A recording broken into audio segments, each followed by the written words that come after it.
Bienvenidos una semana más a Scanners, el podcast de actualidad cinematográfica en el que comentamos los estrenos del fin de semana. Hoy os vamos a hablar de los del 14 de septiembre de 2018 y en este programa vais a poder escuchar a Dani Lobato, a Alex Manzano y a quien os habla, Miguel Ángel Tejero. Como siempre, vamos a comenzar recordando los contenidos del programa de esta semana. Comenzaremos, como siempre, haciendo un repaso al resto de estrenos, esos títulos de los que no os vamos a ofrecer una reseña en profundidad, para luego meternos de lleno con las críticas de Predator, la película de Shane Black, con un casting coral que vuelve a traernos al mítico Depredador. Todos lo saben, la película, escrita y dirigida por Asghar Farhadi, con Penélope Cruz, Javier Bardem y Ricardo Darín en este drama con tintes de thriller psicológico. Vamos a tener la suerte de que Alex Manzano nos actualice desde el Festival de Toronto y que nos hable, entre otras muchas, de una de las pelis que más ganas tenía de ver de esta temporada. Ha nacido una estrella, la película dirigida por Bradley Cooper con Lady Gaga. Y como la semana pasada empezábamos la temporada hablando de novedades, en esta ocasión vamos a incluir algo que no hemos hecho nunca. Vamos a escuchar al propio director de Predator, a Shane Black, compartiendo un poco con nosotros su proceso creativo, ya que estuvo aquí presentando la película hace tan solo unos días. Ya en la recta final repasaremos algunos de vuestros comentarios y analizaremos la taquilla del fin de semana pasado. Así que ya sin más, comenzamos.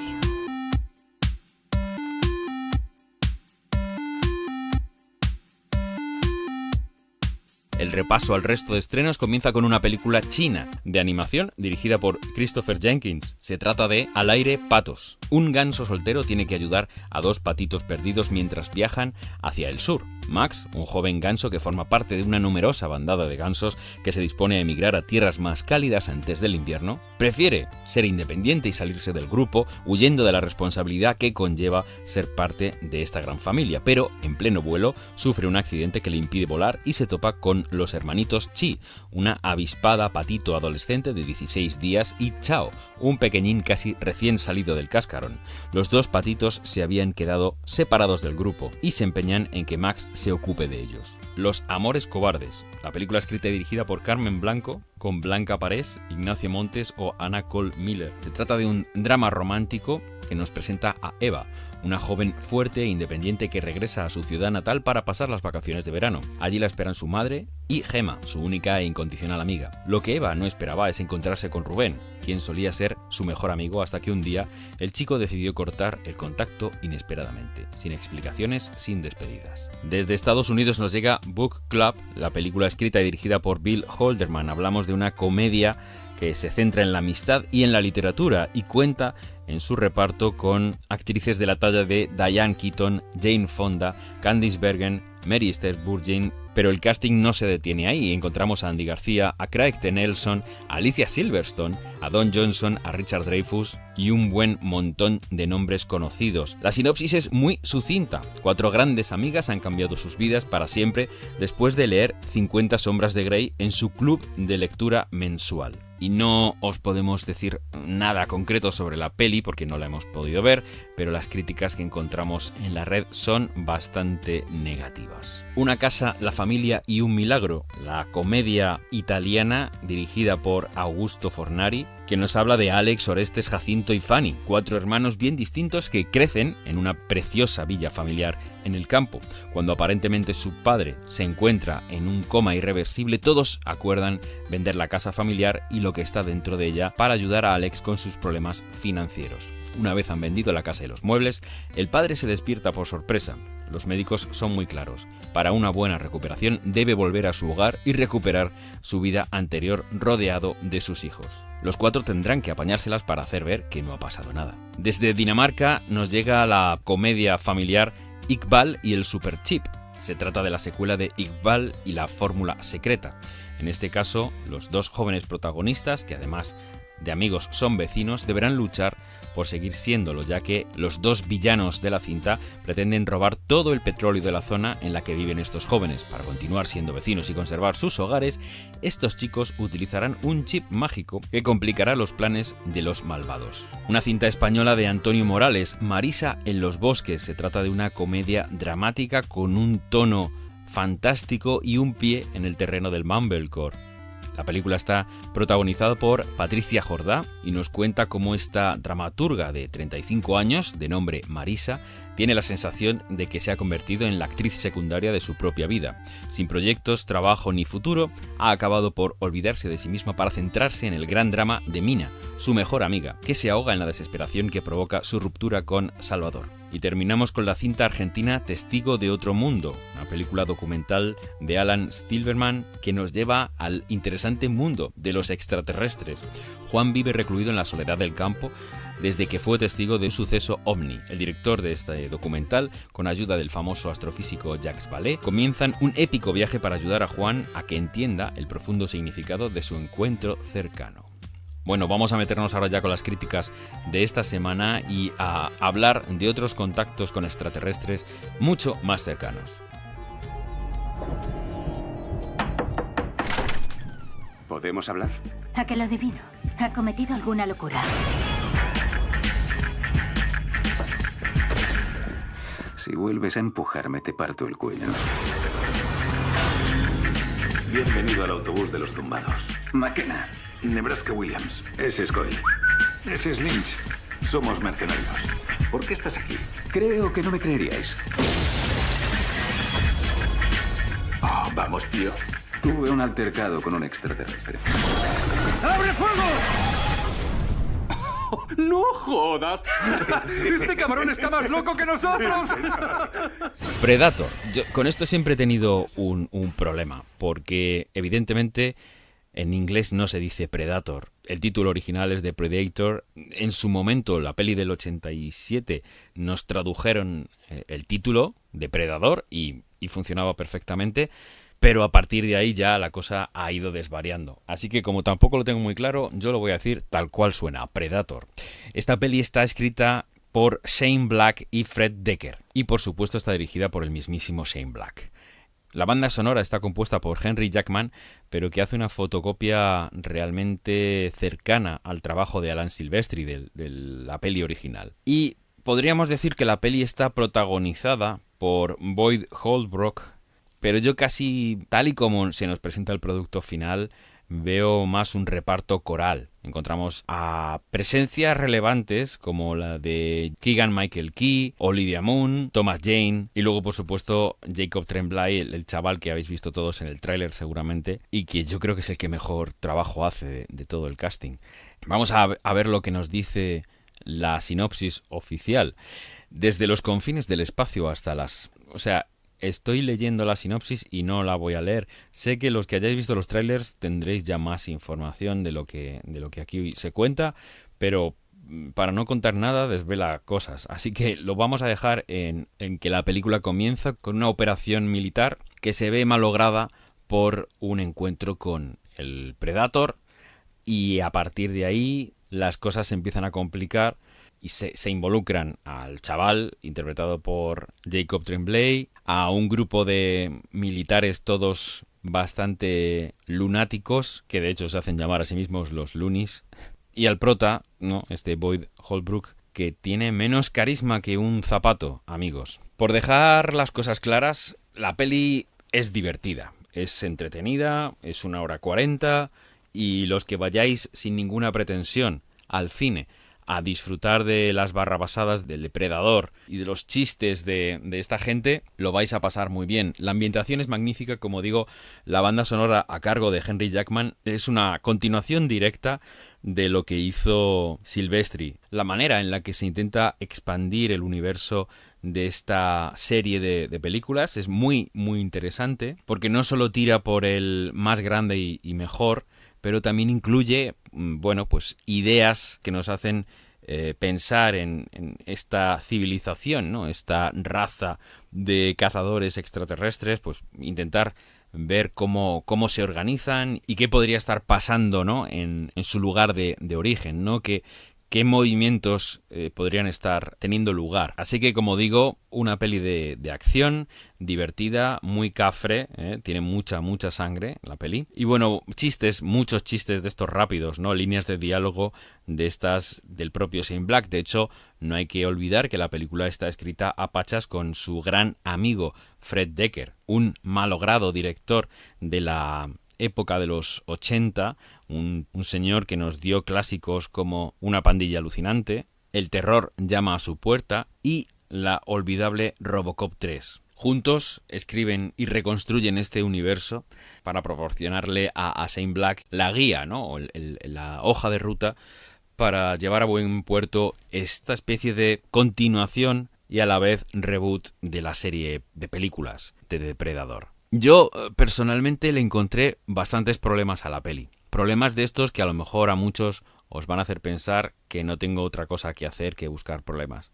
Porque como digo, es un título comercial, muy divertido y bastante macarra, que es lo que todos estaríamos pensando que tendría que ser una continuación de Depredador. Hay que decir que esta nueva entrega encuentra muy bien las claves del cine de videoclub de los 80. No hay que pensar en agujeros en la trama, no hay que pensar en la profundidad de los personajes, porque no hay lugar para eso. Simplemente acción y a por todas. Y eso lo hace bien. Pero como digo, para mí el problema es que Shane Black, a pesar de haber nacido en Hollywood con un guión bajo el brazo como el de Arma Letal, no se puede identificar directamente con el cine de acción de los años 80. Y me explico. Siendo Arma Letal su primer guión, tiene la suerte de que se lo dirige Richard Donner, nada menos. Es alguien que coge el material de Shane Black y lo lleva a la pantalla de una manera electrizante, que nos dejó a todos realmente alucinados, y de hecho Arma Letal es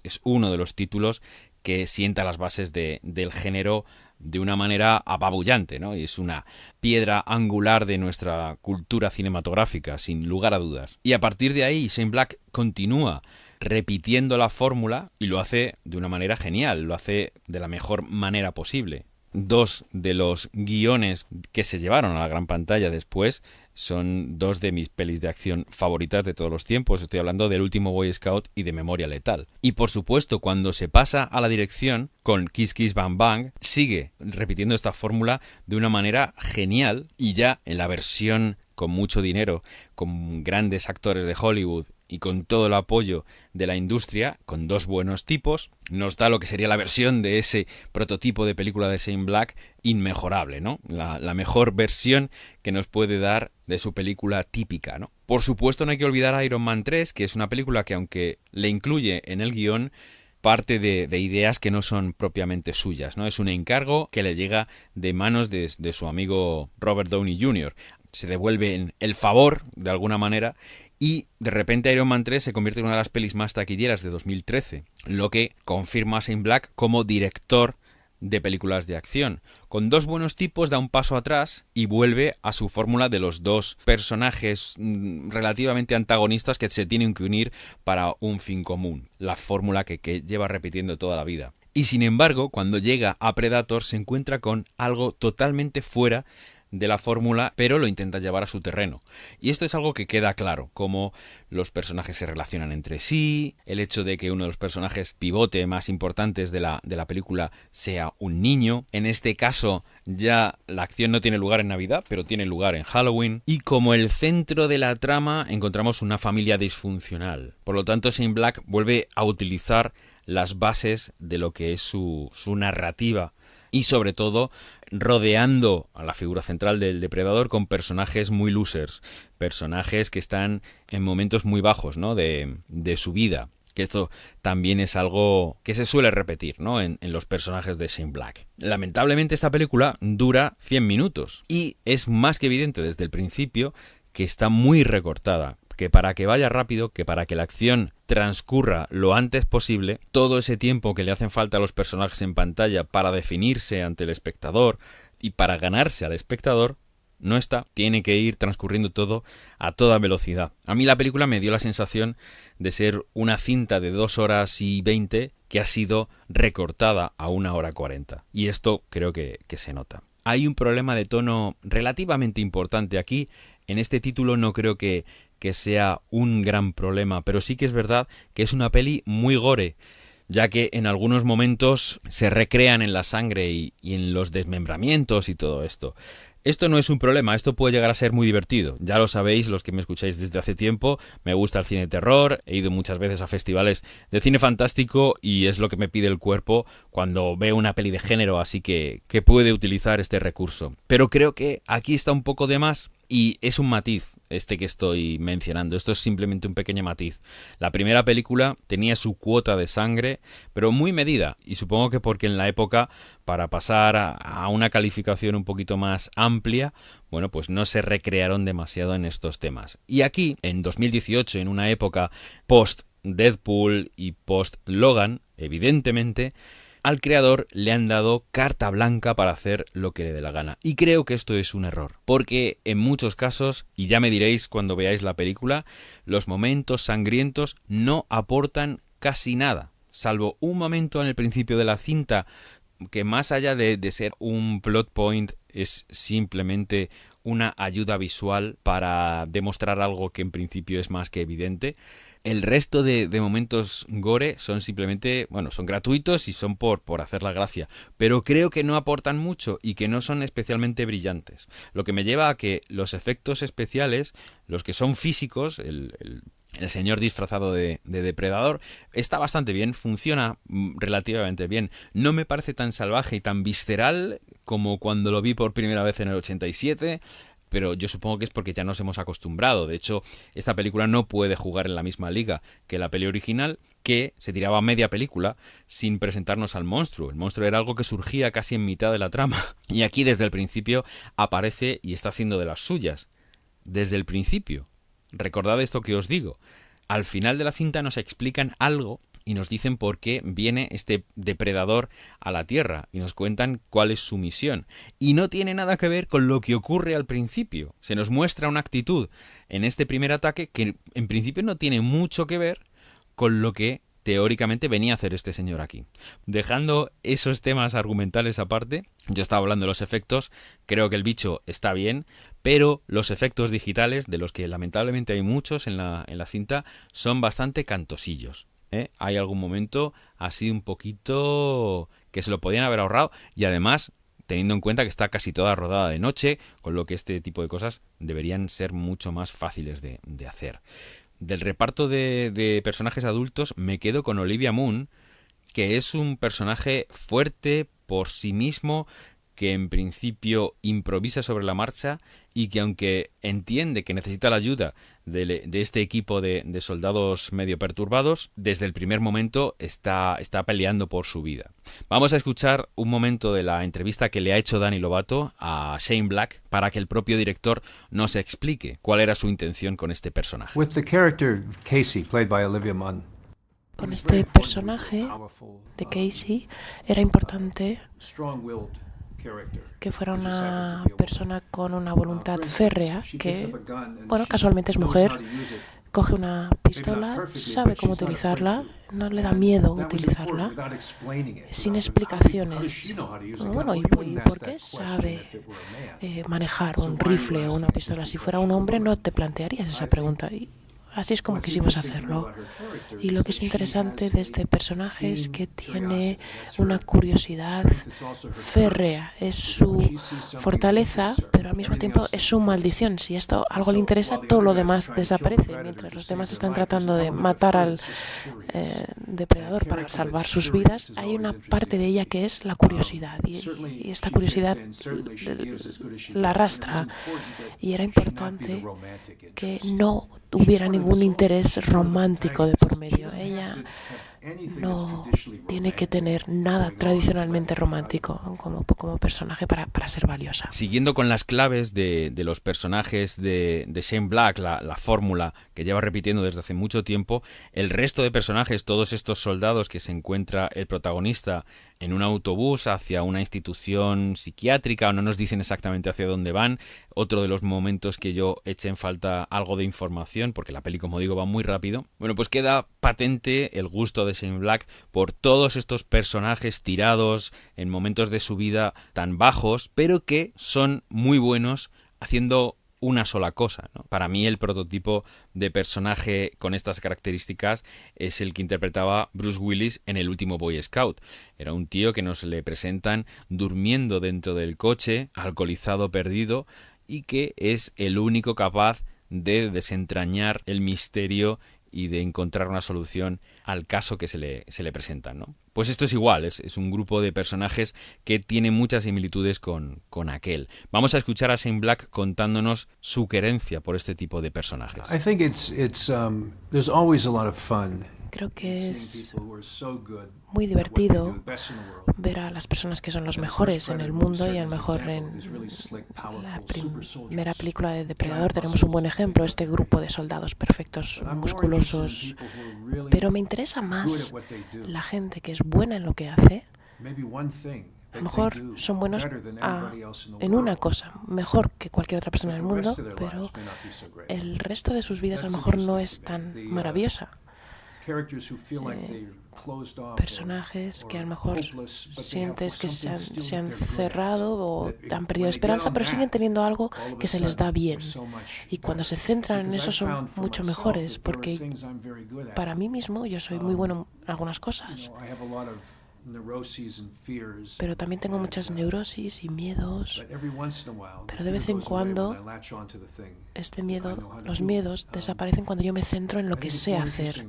Y creo que es más interesante tener defectos, ser imperfecto y levantarse cuando te has caído. Es más interesante. Os hablábamos de novedades la semana pasada y esto es lo que hemos querido ir introduciendo poco a poco. Cuando tengamos la oportunidad de ofreceros algún comentario directamente de los creadores de las pelis que os comentamos, no vamos a perder la oportunidad de compartir con vosotros esto que nos parece bastante interesante y yo creo que le puede dar bastante color al programa. No dejéis de decirnos qué os ha parecido. En resumen, Predator es una peli muy divertida que vais a poder ver muy rápidamente disfrutando de un refresco y de unas palomitas, pero que yo creo que lamentablemente no va a dejar el pozo que debiera, ¿no? La serie de películas de Predator ha estado intentando traernos de nuevo al mito, pero siempre con muy mala suerte. En 2010 tuvimos la peli de Nimrod Antal, aquella que estaba producida por Robert Rodríguez con Adrien Brody, también acompañado de un reparto coral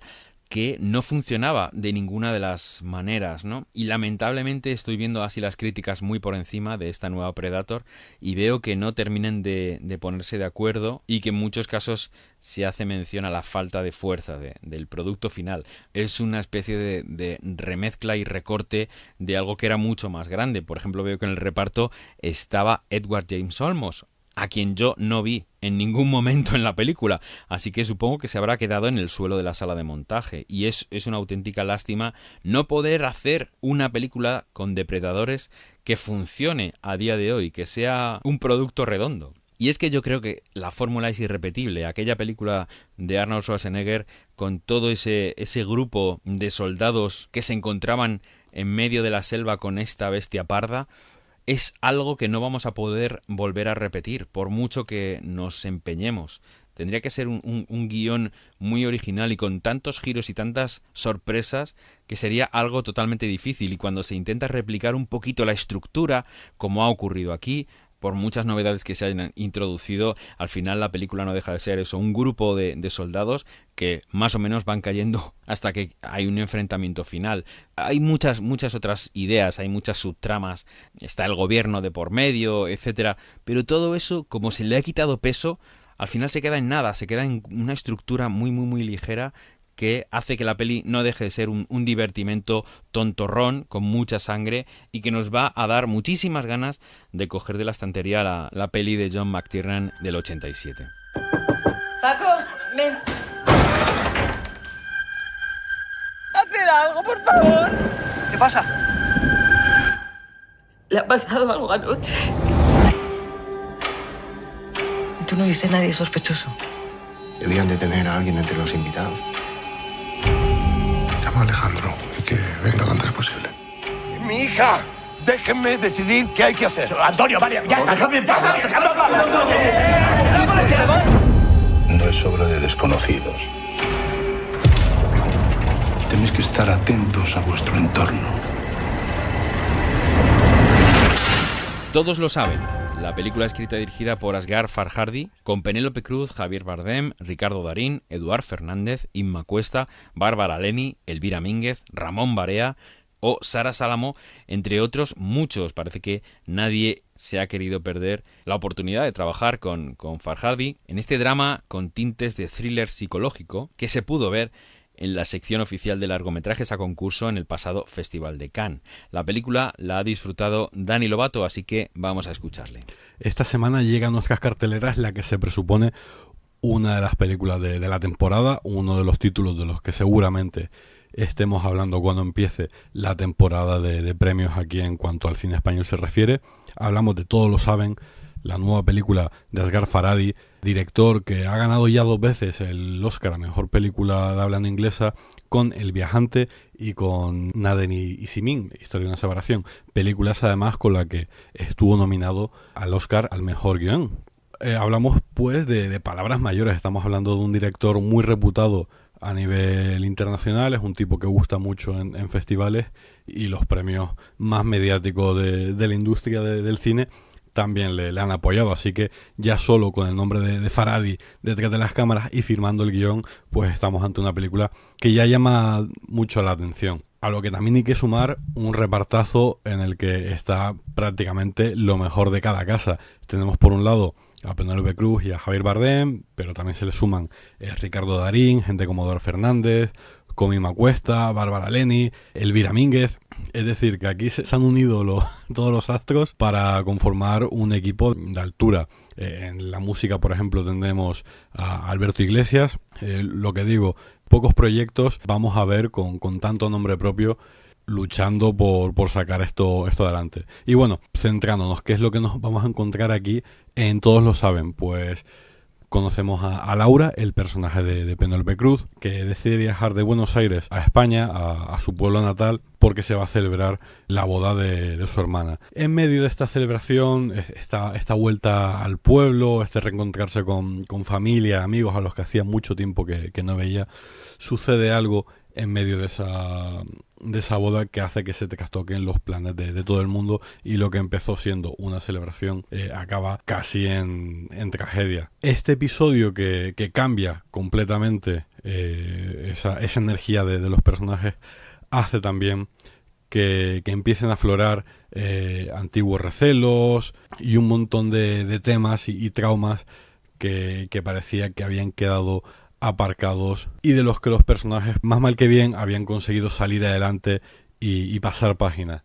Esta situación que se genera hace, como digo, que lo que antes eran buenas caras, pues que ahora sean mentiras, sean suspicacias, y se genera un clima cada vez más tenso y cada vez más dramático. No vamos a entrar tampoco en qué es lo que sucede para no aguar la sorpresa a los que os atreváis a acercaros al cine a ver esta película. Se ve muy bien el sello del director de Farhadi. Si habéis visto películas anteriores suyas, enseguida entraréis al trapo y entraréis en el tono y en las intenciones del director, que además asume el reto de dirigir en castellano y en un idioma que no es el suyo propio, con lo que siempre es un valor añadido, y más viendo el excelente trabajo que hace, sobre todo en cuanto a la dirección de actores. Será raro no ver fácilmente a 3 o 4 de los miembros del reparto nominados a los Goya y a los próximos premios que se vayan entregando. Tiene un rollete así de drama rural, también muy muy chulo, que entronca mucho con algunos de los grandes clásicos de nuestro cine.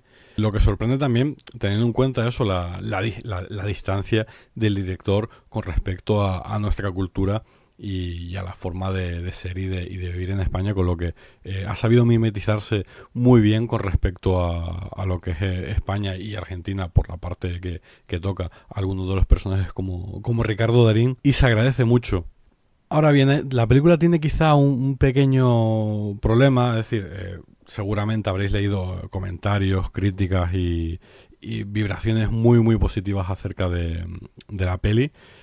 Y sí, nosotros la hemos podido ver, nos ha gustado mucho, pero sí es cierto que a mí al menos no me parece la gran película que está pregonando todo el mundo, sobre todo porque habla muy bien de los personajes, de esas disputas entre ellos, de esa creación del contexto y del background que envuelve a los acontecimientos que se desarrollan en la peli, pero luego ese episodio del que hablábamos, que es un poco el que condiciona y el que determina el cambio de actitudes de todos los personajes de la película, al final da la sensación de que a Faraday le importa más bien poco o nada esa bomba que ha soltado en medio de la película, y de hecho la resolución de ese MacGuffin, podríamos decir, se ve un tanto apresurada, incluso forzada. La resolución esta de la que hablo entra en algunas incongruencias con respecto a lo que se ha ido planteando a lo largo de toda la película, y hace que el regusto final de Todos lo saben sea un tanto agridulce. Da la impresión de que si Faraday se hubiera esforzado un poquito más en armar este detonante y este desarrollo de la trama principal, habría quedado una película mucho más redonda. Pero se ve claramente desde el principio a lo que le interesan son esas relaciones humanas y cómo todas esas sombras del pasado vuelven a salir a la luz a vista de los acontecimientos, y esas heridas no cerradas lo enturbian todo y hace que algunas relaciones cambien completamente de sino. Si queréis ver unas actuaciones de Goya, no lo dudéis. Si sois fans de Faraday, tampoco lo dudéis. Si veis con dudas, creo que es un thriller y un drama también muy interesante, pero no creo que al final llegue a ser esa gran película que muchos esperábamos, teniendo en cuenta las expectativas que generan todos los nombres que hay a su alrededor. Aún así, de las cosas que hemos visto las últimas semanas, estamos ante uno de los estrenos más destacados.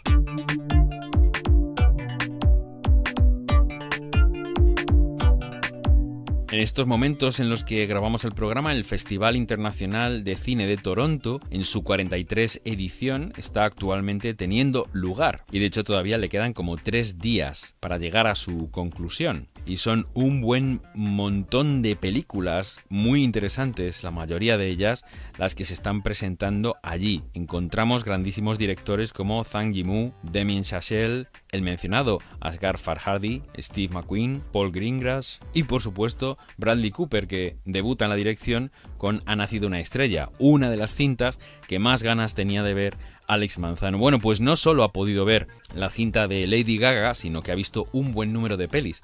Así que vais a tener ahora un comentario increíble que se ha marcado Alex desde Toronto para todos vosotros, adelantando muchos de los títulos que nos llegarán y algunos que posiblemente queden inéditos. Pero evidentemente la pieza central de este comentario será su reseña de Ha nacido una estrella. Hola amigos de Scanners, no he vuelto, simplemente que os hablo desde muchísimos kilómetros de distancia, en caso de muchos oyentes españoles, porque me he venido por segundo año consecutivo al Festival de Toronto. Esta vez podéis leerme en spin-off, que hay un hilo que voy comentando todas las películas que veo, y luego hay 2 o 3 críticas ya rolando por ahí de películas completas. Estoy en el 6º día del festival, la situación está pudiendo conmigo totalmente. Hoy me he tenido que salir de una película porque ya no podía más del cansancio. Me he venido a casa, estoy aquí de chill. Me escribió Matt y me dijo, oye Alex, envíanos un corte, no sé qué tal, y bueno, pues como papá Matt me lo pide y papá Matt me trata bien porque me envía a ver películas a veces, que en fin, como ya sabéis, el Festival de Toronto es uno de los más importantes del mundo, pero juega en otra liga distinta a Cannes, Berlín, Venecia o San Sebastián. ¿Por qué? Porque aquí no hay una competición oficial, no hay un jurado internacional, se presentan muchísimas películas en las que una gran mayoría, salvo un par de secciones que son de cine muy muy exótico, compiten por un premio del público. Esa sección ya sí que tiene su jurado, pero que es algo que juega en otra liga totalmente. ¿Qué caracteriza al Festival de Toronto? Principalmente la cantidad de premiers gordas, muy muy gordas, que consigue, ya sea mundiales o internacionales, a veces canadienses, porque vienen de Venecia y Telluride, pero aún así es un festival muy importante. Porque aquí, al ser un premio del público, se determina mucho por qué películas van a apostar las distribuidoras a la hora de empujar la carrera de los Oscar. Es muy interesante vivirlo desde aquí, te das cuenta de cómo vive América algo como los Oscar. Y aunque aquí evidentemente no vas a escuchar al público decir, no, esta película va a estar en los Oscar, ese entusiasmo normalmente se solapa a lo que va a pasar en febrero. De hecho, el año pasado, yo cuando vi La forma del agua, escribí a un amigo mío y le dije: La forma del agua va a ganar el Oscar a la mejor película. Este año, de momento, me atrevería a decirlo de Boy Erased. También tengo mis dudas respecto a Nació una estrella, pero bueno, en febrero saldremos de dudas, que es muy pronto, pero yo creo que va a ser una de esas dos. Antes de nada, antes de comentar las películas, que era un festival que a priori era muy llamativo, había muy buenos títulos, mucho nombre, pero decir que el nivel ha sido bastante decepcionante. Evidentemente, horrorosas he visto una película, pero como que eran películas que aspiraban a ser mucho mejores de lo que han sido, y películas que podían haber sido de 8, han sido de 6, 5, y sobre todo he notado mucha indiferencia, ¿no? Hay veces que me pongo a pensar en las películas que he visto antes de ayer y no me acuerdo de ninguna. Y eso en un festival es una mala señal. Mi película más esperada, que ya lo dije de hecho en el programa aquel especial que grabamos que salió hace un mes en verdad, era Nacido una estrella. Película que no me ha decepcionado en absoluto, y es una película además que conforme la pienso, conforme pasan los días, me parece mejor, y eso es buena señal. Y eso significa que la película es mucho más compleja, tiene muchísimas más capas de lo que puede parecer. Porque en el momento no la digieres. O sea, no es una película de consumo rápido. Quizás su primera hora sí, pero después no. Ha nacido una estrella, como ya sabemos todos. Cuenta la historia del ascenso y la caída de una estrella del rock en el momento en el que se enamora de una mujer a la que consigue convertir en una estrella de éxito.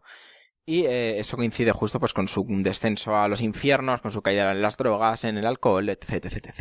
Es el cuarto remake que se hace de esta historia y lo dirige Bradley Cooper. Es su primera película como director, que en menudo fregado se metió. Y la verdad que es una dirección extremadamente solvente, es muy precisa. Es una película muy calculada, los números musicales están muy bien filmados, sobre todo porque sabe crear una intimidad dentro de lo que es un gran concierto. Sabe construir personajes. Es una película muchísimo más complicada de lo que parece, porque hay muchísimas emociones que no se exteriorizan. Que veamos por qué han llegado a ese punto, por qué están en ese bucle autodestructivo y tan peligroso en el que se entremezclan el tema romántico, el tema profesional y bueno, qué decir de la selección musical. Combina canciones originales con clásicos. Por ejemplo, hay un momento en el que Lady Gaga canta la Beyond Rose, que solo por esa escena tendrían que darle el Oscar. Y las canciones originales son tremendas. Hay un temazo que se llama The Shallows, que aún no está disponible, que lo canta Lady Gaga, que es Gay Culture desde ya. Y que vais a vibrar, vais a flipar cuando lo escuchéis. Pero bueno, no estoy aquí para hablar de Nació una estrella. Ya lo hablaremos de ella en el momento que se estrene. ¿Qué más he visto en el Festival de Toronto?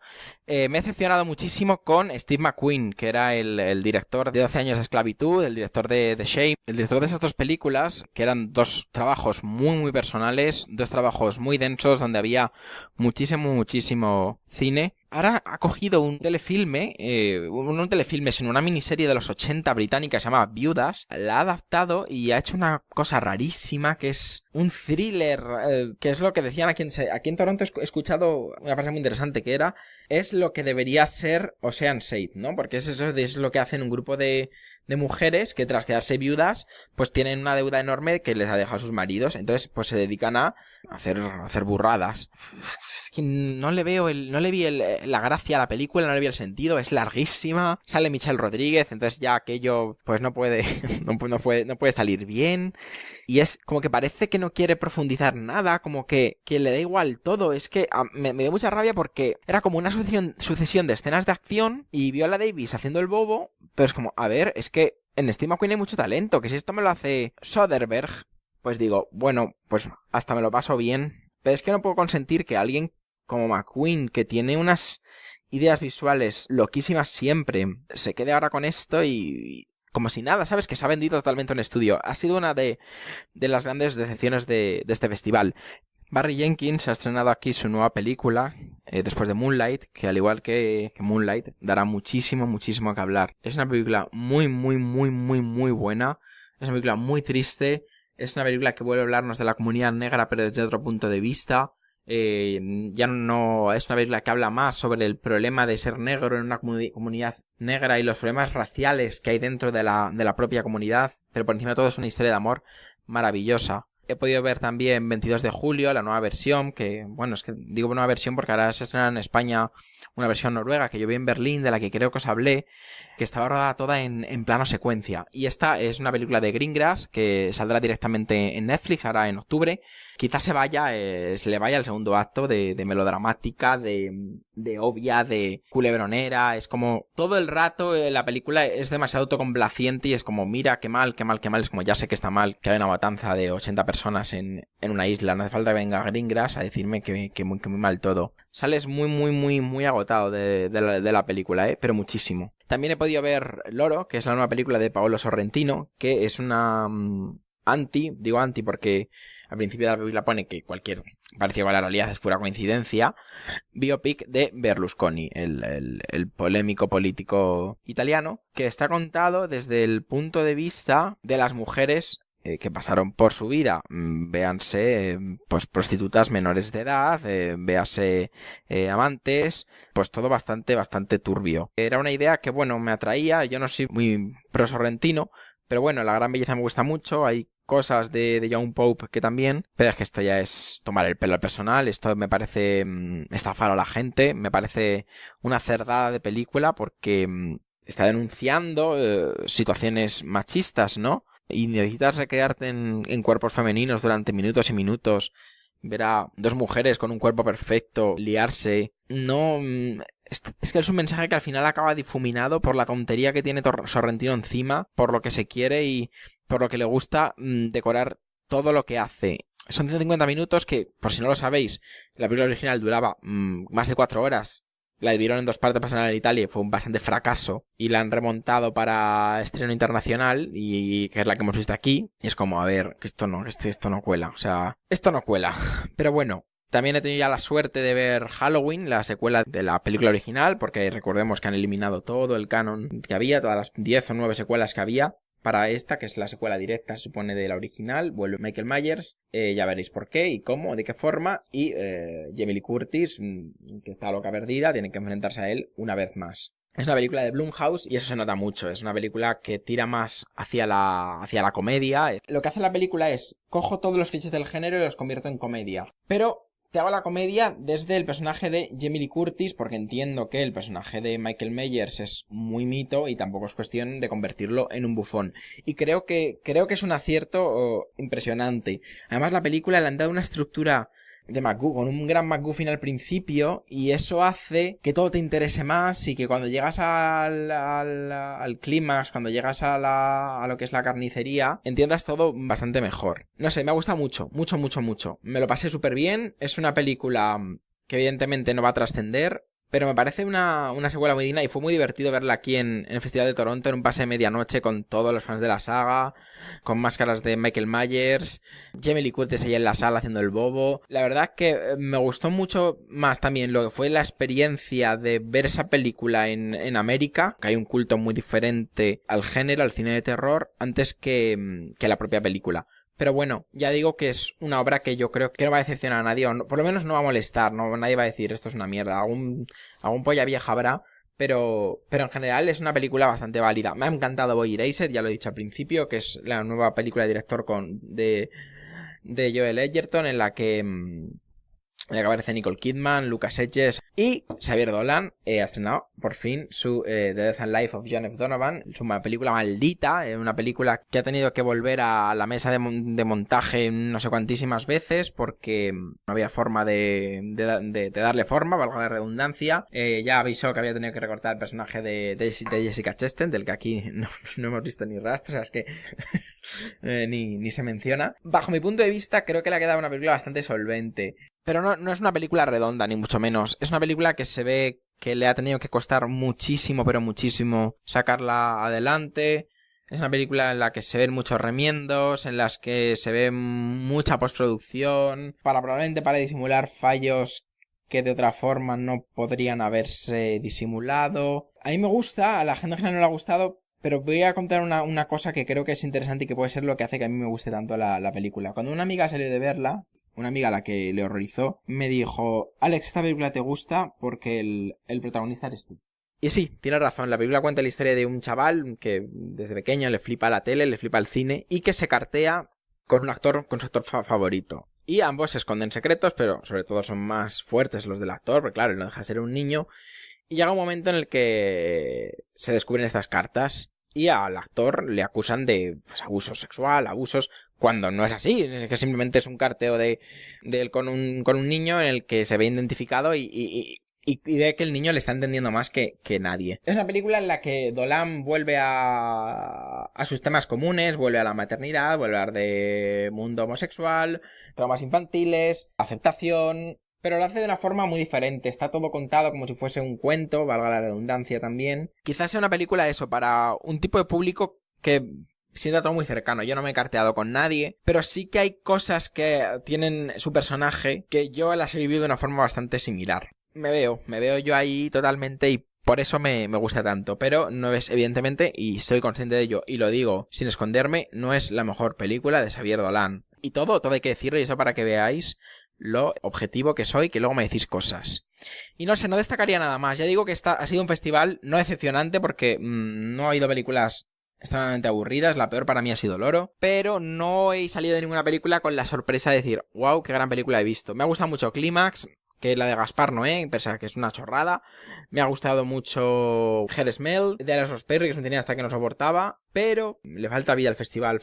Creo que ninguna película va a salir tan impulsada como el año pasado salieron Yo, Tonya o Call Me By Your Name, o como salió Tres Noches a las Afueras. Y nada, amigos, esto es todo. Bueno, volvíamos la semana pasada, inaugurábamos temporada y vuestros comentarios básicamente se centraban en que teníais ganas de recuperarnos en nuestro formato habitual, supongo, porque en agosto al final tuvisteis como 3 programas o así. Y el primero de los comentarios que nos llega es de José Cortés, que estaba leyéndose las novelas de Patrick Melrose cuando nosotros os hicimos un pequeño comentario sobre los 3 primeros episodios. Así que, José, te pedimos que cuando termines de leer las novelas nos comentes por encima tu opinión sobre el conjunto, ¿no?, de la obra. Torpedo Rojo, después de pegarse un susto por el cambio de sintonía, levantaba el pulgar y nos decía que le habían parecido magníficas las nuevas canciones compuestas y producidas por Altavista. En la boca del cinéfago nos decía que La monja vuelve a caer en los males de la primera Annabelle. Dice, parece que está hecha muy rápido, sin ganas y con la única intención de estrenarla y hacer buena caja el primer fin de semana. Si seguimos la lógica de la saga, la segunda se la currarán un poco más, mientras sigamos disfrutando de las de The Conjuring, que al menos por ahora sí que muestran interés en hacer las cosas bien. No por nada está James Wan allí. Y luego la Jean nos dice que no cambiemos la intro, que era emblemático. Claro, era emblemático porque llevaba ya 7 años machacándoos con el mismo tema de la red social de Trent Reznor. Así que, amigos, llega la época del cambio y llega la época de reciclarse y de hacer cosas nuevas. Y de hecho, entre todas estas novedades os tengo que contar al menos algo importante que atañe a Scanners. Y es que el 6 de octubre nos pasaremos por las JPod 18 que tendrán lugar en Madrid, ya sabéis, las jornadas de podcasting. Y bueno, la verdad es que era algo que no teníamos pensado hacer, pero nos ha invitado alguien muy especial, nos han invitado los amigos de Noviembre Nocturno a compartir con ellos un ratito en antena. Vamos a poder charlar con ellos en directo el sábado 6 de octubre a eso de las 5 de la tarde desde los Teatros Luchana, que será donde tengan lugar las jornadas de podcasting 2018. Y no nos podíamos negar, evidentemente es un evento importante, pero sobre todo para mí va a ser un momento muy grande poder compartir micrófono con Noviembre Nocturno. Allí estaremos para todos los que nos queráis conocer y acercaros para poder daros un abrazo en persona.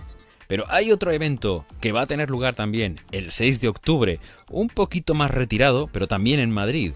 Va a tener lugar la edición número 9 de la Monstrua de Cine Chungo, organizada por Campamento Krypton. Todos los años os ofrecemos un maratón del peor cine que hemos ido encontrando para que os lo paséis de miedo, que gritéis burradas.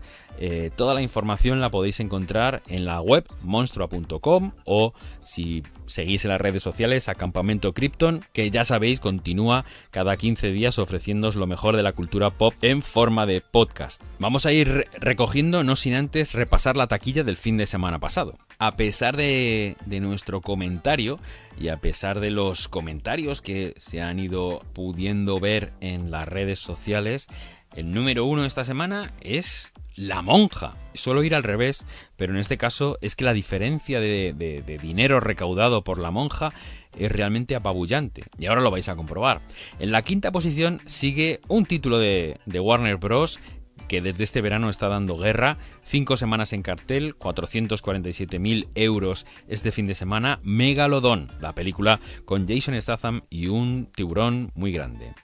Alpha, la peli de Sony, que lleva 3 semanas en cartel, también está ahí con sus 475.000 euros, nada mal. Los Increíbles 2 es la película que más tiempo lleva en el top 5, concretamente 6 semanas, y en esta ocasión los 550.000 euros que ha recaudado la alzan hasta la posición número 3. En la segunda posición, Yucatán, distribuida por Fox, que lleva 2 semanas en cartel, y en este fin de semana ha recaudado 921.000 euros, nada mal. Y como ya os decíamos, en su primera semana en el top 5, La Monja, en la primera posición, se hace con 2.908.000 euros.